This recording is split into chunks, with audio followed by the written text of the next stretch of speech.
Привет, друзья! Рад снова видеть вас всех на своем канале. Сегодня поговорим на такую острую тему о мясе. Очень много поступает вопросов, как это так, вы не едите мясо, что с вами будет дальше. Очень страшно. Если я не ем вот такие куски жареной свинины, значит все очень плохо. Ну, сейчас все обсудим. Если кто еще не подписан на мой канал, обязательно подпишитесь, поставьте, пожалуйста, лайк. Только так алгоритмы YouTube продвигают видео и их сможет увидеть как можно больше человек.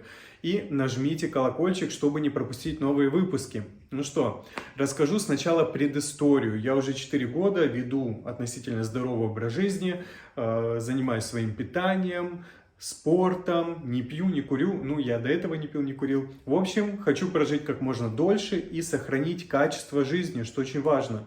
Ведь можно и в 100 лет быть востребованным, активным, позитивным и минимально зависеть от окружающих.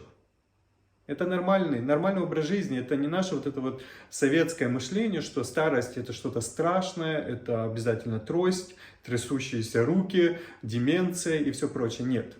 Мир доказывает, что и наука доказывает, что можно жить долго, счастливо и сохранить свою актуальность в любом возрасте.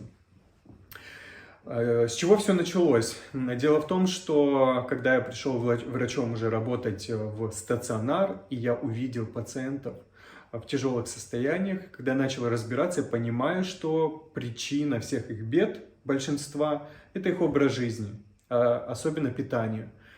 Сахарный диабет, гипертония ранняя, инфаркты, инсульты, трофические язвы страшные, периферический атеросклероз, распространенный атеросклероз. Это тромбоэмболия легочных артерий, моментальная смерть, если не успел вовремя помочь, и не всем возможно помочь. Онкология и так далее, ожирение. В общем, я на все посмотрел и решил, что я так не хочу и надо заниматься собой. На тот момент мне было 25 лет, я думаю, отлично, это идеальный возраст, с которого, если я начну вести здоровый образ жизни, я могу профилактировать достаточно много хронических заболеваний в будущем и сохранить качество жизни. И в итоге я начал разбираться в себе, в своем питании, в своей наследственности, изучать вопросы питания. Поступил в аспирантуру, и кандидатская диссертация у меня тоже посвящена питанию. В общем, я серьезно занялся этим вопросом. Дело в том, что я имею отягощенную наследственность по сердечно-сосудистым заболеваниям. У меня по отцовской, по материнской линии ранние инсульты, инфаркты, онкология, ранняя гипертония. Поэтому я начал бить по больному, так сказать, потому что моя задача не заработать себе в раннем возрасте эти проблемы. И сердечно-сосудистые заболевания – это доминирующая патология в структуре смертности населения планеты в целом. Вот так. Если до конца прошлого века мы умирали от инфекционных заболеваний, то сейчас мы умираем от неинфекционных. Сердечно-сосудистые, онкология, травмы, эндокринные патологии. То есть от нашего образа жизни. Так, вот возвращаясь к мясу. Если мы посмотрим на свой рацион, если мы посмотрим на свой стол, то сейчас у большинства преобладают животные жиры, насыщенные жиры и трансжиры. То, что нас губит, простым языком. А в норме должно быть 1 к 4. Одна порция белков, одна порция жиров и 4 порции углеводов. Не сахара, а сложных углеводов. У нас все наоборот. 4 порции жиров, полпорции каких-то белков, 4 порции углеводов простых. Вот наш рацион. И это беда.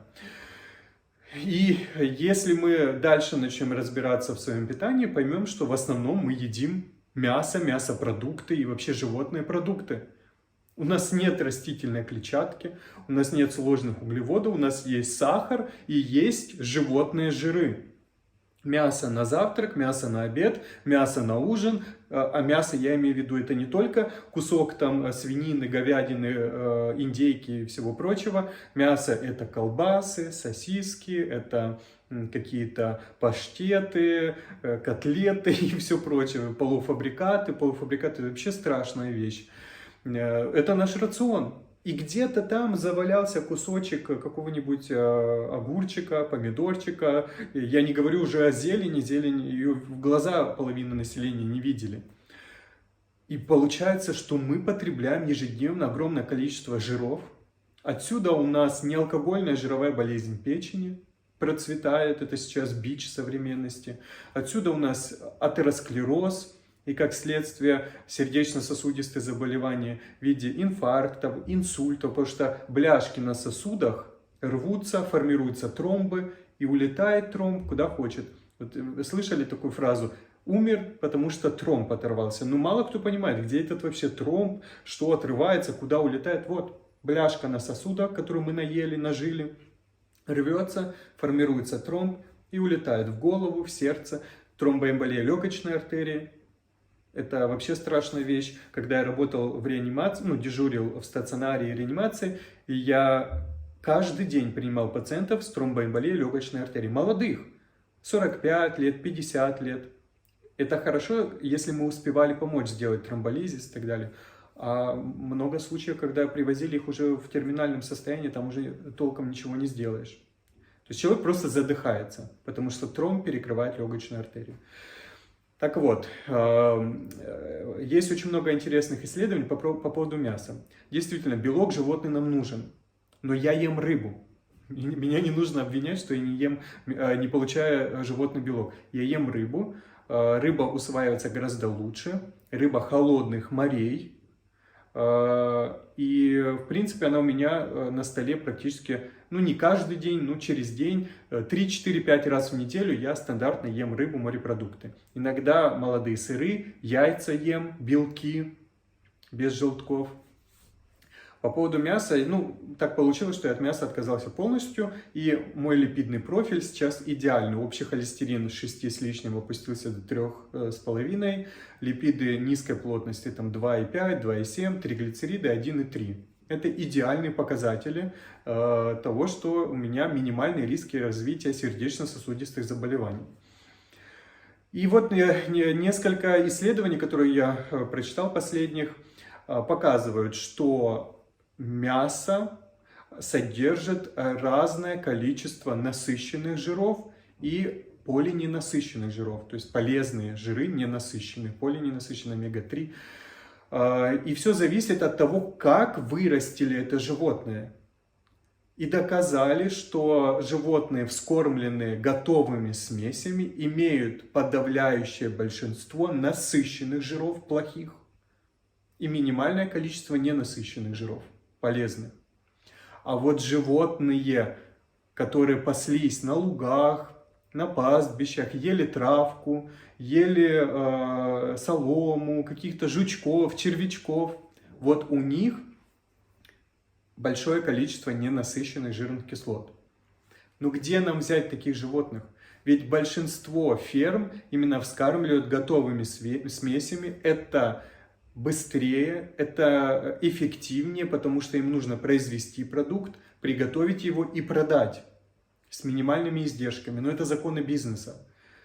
Где человеку городскому взять качественный продукт? Очень сложно. Ведь чтобы вырастить животное, которое пасется на лугу, это гораздо дольше времени уходит, это гораздо затратнее, и мало кто может позволить. Это гораздо дороже стоит. И потребитель не каждый может себе позволить такое мясо. Поэтому вот в чем проблема.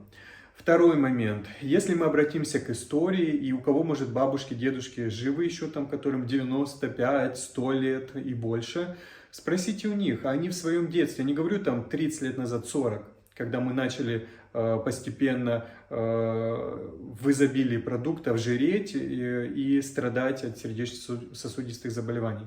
А когда в своем детстве они часто видели мясо, и я уверен, что они вам ответят по праздникам.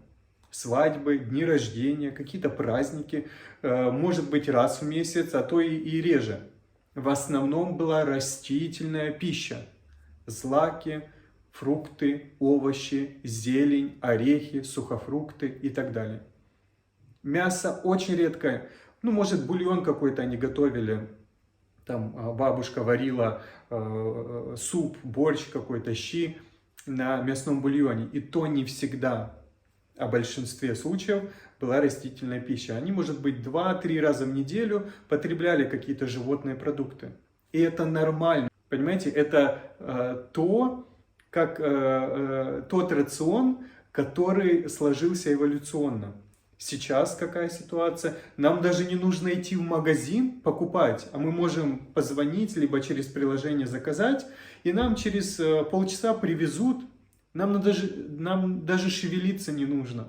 Нам привезут, и мы приготовим, а то и готовые уже полуфабрикаты какие-то. Завтрак, обед и ужин у нас животные продукты. Вот в чем беда. Я не говорю, что нужно отказываться от мяса полностью. Но рационально используйте продукты. Если вам хочется, то с минимальным содержанием жира. Убирайте шкурку. Вываривайте это мясо на 2-3 бульоне. И ешьте его 2-3 раза в неделю. Ну не надо 3 раза в день. Не нужно. Ешьте. У вас должна в рационе преобладать растительная пища. Растительная клетчатка. Ненасыщенные жиры, они жидкие. Насыщенные, твердые, плохие жиры. Их должно быть не больше 7-8% в общем содержании жира. У вас должно быть 93% ненасыщенных жиров в рационе. А у нас наоборот получается сейчас. А ненасыщенные жиры – это растительные жиры, жидкие, оливковое масло, кунжутное масло, там, рыжиковое масло и так далее. Пусть оно рекой льется у вас. А насыщенные жиры ограничьте не более 7%. Я не говорю уже о трансжирах. Маргарины, модифицированные масла различные и так далее. Я уже об этом вообще молчу. Поэтому мясо можно и нужно есть. Животный белок нужен нам. Но рационально, размеренно. Так что, друзья, будьте внимательны и, пожалуйста, контролируйте потребление животных жиров.